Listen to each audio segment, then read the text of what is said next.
Chapitre 83. Ayla. Salut fraîcheur, sans flétrissure, brebis immaculée. Le soleil dépassait de haut la ligne de crête, la montagne de Saqqar, couverte d'arbres aux feuilles rougies par l'automne, baignait dans un or incandescent. Isco s'arracha au spectacle et regagna le campement. Un nouveau groupe de lapons arrivait au même moment, avec des rennes qui portaient leurs affaires. Depuis des mois, la toundra et les montagnes bruissaient de cette rumeur qu'un chaman attirait ceux qui voulaient fuir le travail forcé. Isco savait que Saqqar n'encourageait pas ce mouvement. Il se recueillait de longs moments sur son bout de montagne, pratiquait ses offrandes, rien de plus. Pour de nombreux lapons, c'était déjà beaucoup. Saqqar partait parfois pour des semaines vers le nord. Il avait dit à Isco qu'il avait une autre montagne, loin dans le nord, avec la même ceinture d'arbres marqués qui protégeait son lieu d'offrande et d'incantation. Les âmes perdues de la toundra trouvaient refuge auprès de Saqqar. Sa réputation grandissait, au point qu'Isco s'en inquiétait. Ivar Grub et les autres ne pourront pas tolérer longtemps que les montagnes se vident, dit Isco à Saqqar quand ils se retrouvèrent auprès du feu. Ils ont besoin de vous pour faire fonctionner les mines. Saqqar ne prêtait pas attention à ces mises en garde. Il ne demandait rien, se désintéressait de sa sécurité. Il cherchait le contact avec les âmes des anciens et parlait de rechercher celle de Darja. Il se leva pour accueillir les nouveaux arrivants, 2 hommes, 2 vieillards, 3 femmes et quelques enfants. Une femme ne lâchait pas des yeux Isco depuis son arrivée. Dès qu'il la regardait, elle détournait le regard. Ce fut Eret qui lui expliqua. « Tu ne la reconnais pas ? C'est la fille de Davet, celle avec qui tu as couché. » Eret n'avait pas oublié. Isco ne l'avait pas reconnue. Maintenant, il ne savait pas comment se comporter. La jeune fille qu'il avait possédée il y a 20 ans avait l'air vieille et fatiguée. Des plis d'amertume encadraient sa bouche pincée. Isco ressentit une grâce, une certaine gêne à la regarder. La femme se sentait observée. Elle lui tourna le dos. « Qui sont les autres ?» Son mari, c'est celui qui s'occupe des rennes là-bas, le vieux qui s'est posé près du feu. Et le père de Davet, un aussi sale type que son fils. Je me demande bien ce qu'il fait ici alors que Davet travaille avec les Suédois. L'autre homme vient du clan Davet aussi. Je n'aime pas ça, dit Isco. Et puis tu as celle-là aussi. Cette fois, Isco ne pouvait pas se défiler. Comment l'aurait-il pu ? Eret n'avait pas besoin d'expliquer. La jeune fille qui apportait un bol de bouillon au vieux avait le nez et le regard d'Ayla. Une beauté sombre, à l'allure élancée et à la mine déterminée. Elle passait de l'un à l'autre, aidant l'un des hommes à décharger les toiles de tente, portant à manger à un autre, riant avec les enfants.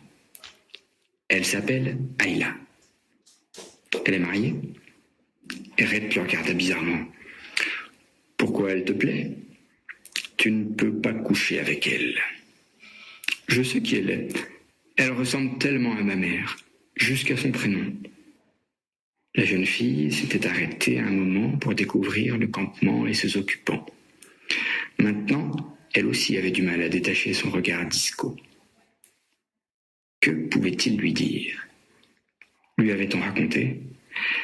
Davet veut la marier, mais il veut une bonne dot d'abord. Il avait un accord de principe avec un lapon du clan Jokmok. Mais il demande beaucoup. Davet est radin. Je sais, il m'a demandé de payer. J'ai refusé. C'est pour ça qu'il m'a dénoncé. Il a révélé aux Suédois que je connaissais Saqqar et sa mère. Ça ne m'étonne pas. Davet est prêt à tout. Tu vois, tu aurais mieux fait de coucher avec ma fille. Moi, je ne t'aurais pas fait d'ennui comme ça. Isco continuait à la regarder, en faisant un effort pour écarter l'image de Davet. La mère d'Ayla ne baissait plus les yeux, mais elle surveillait son mari du coin de l'œil.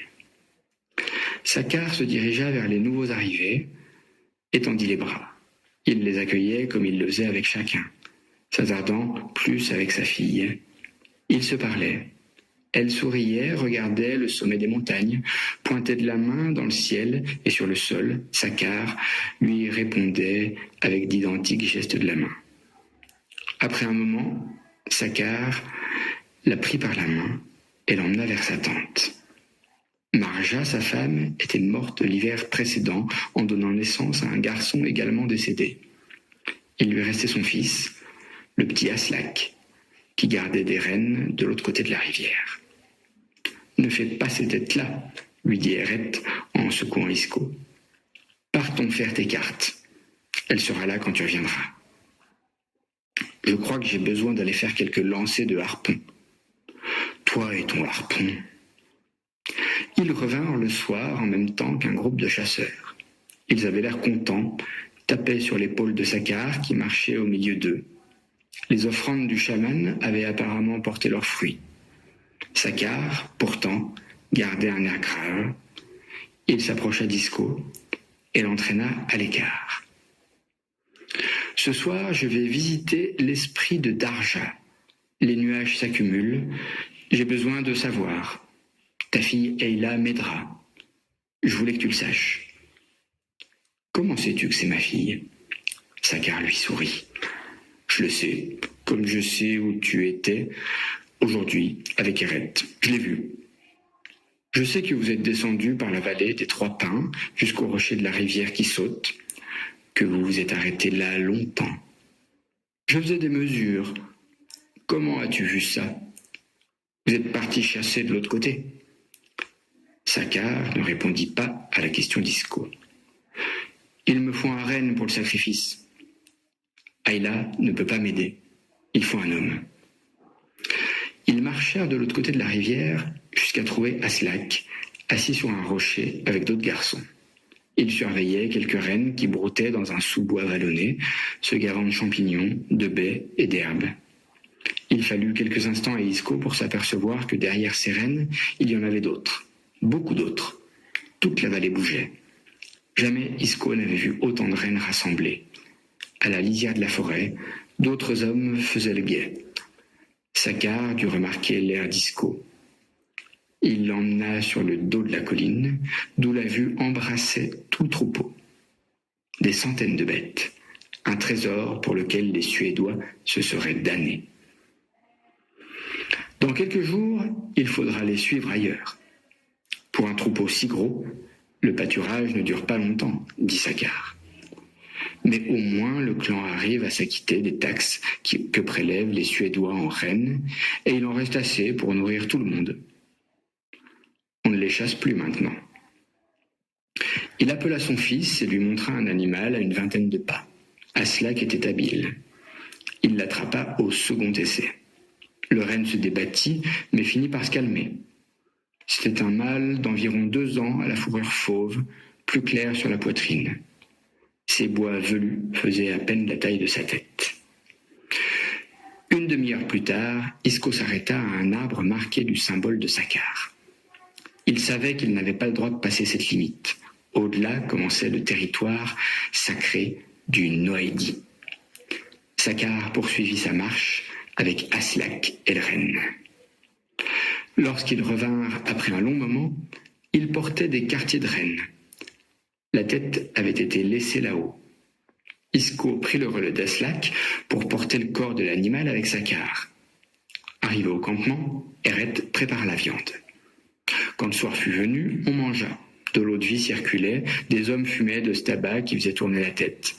Quand tout le monde fut rassasié, les hommes se rassemblèrent dans la tente où Sakhar, Isco et quelques autres habitaient.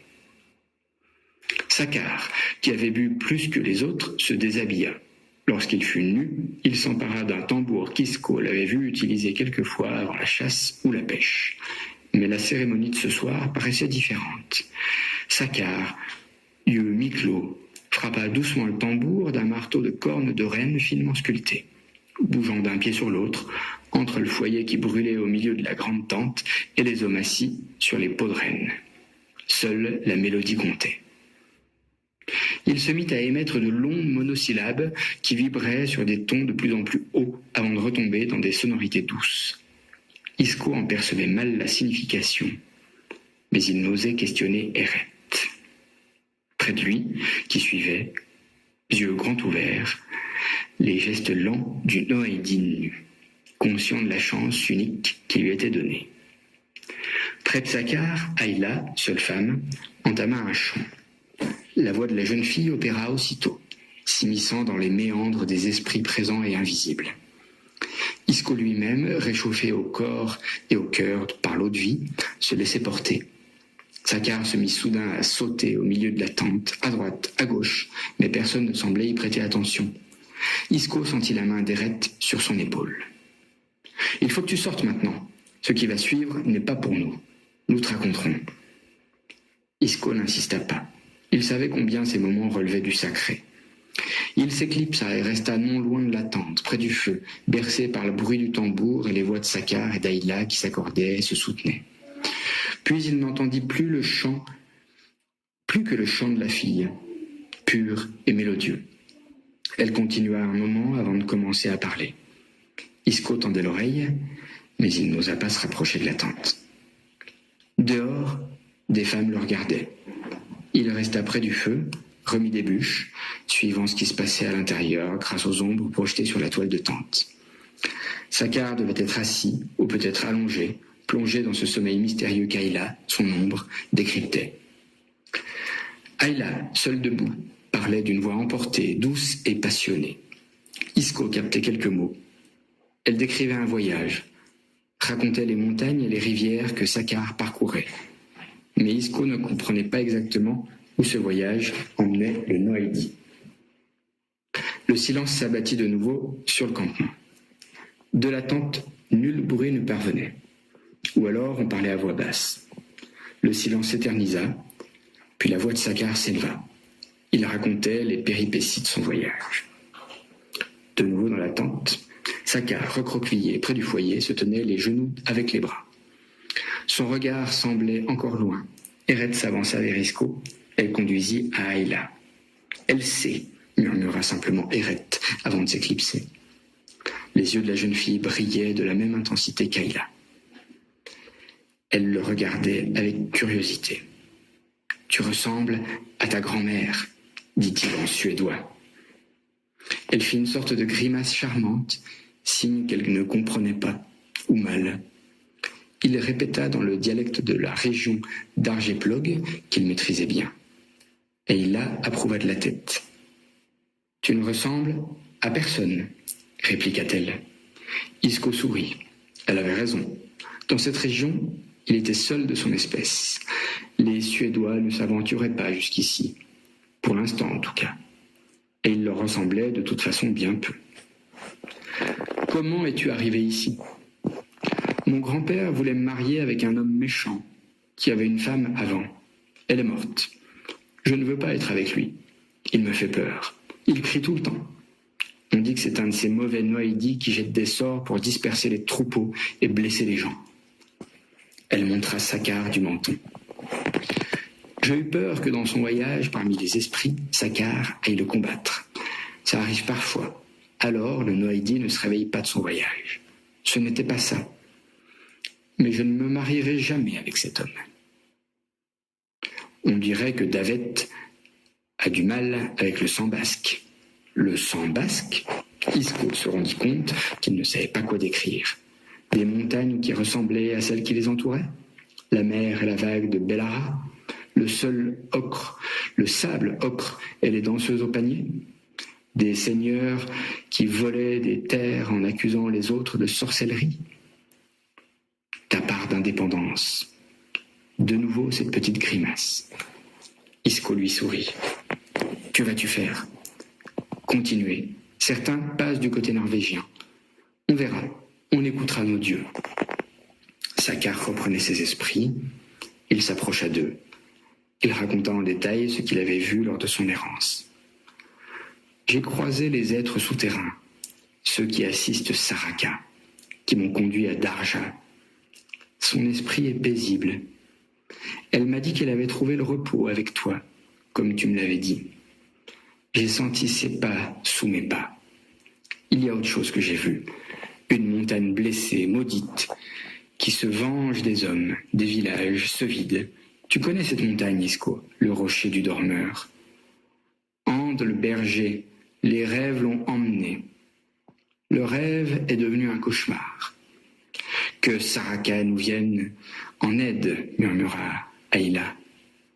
Il faut partir, dit Sakar, prévenir les lapons du rocher d'Ande avant que le fluide ne les endorme tous. Isco hésitait. Comment as-tu pu voir? Comment? Tu crois en ton Dieu? Bien sûr. Alors, pourquoi me poses-tu une telle question?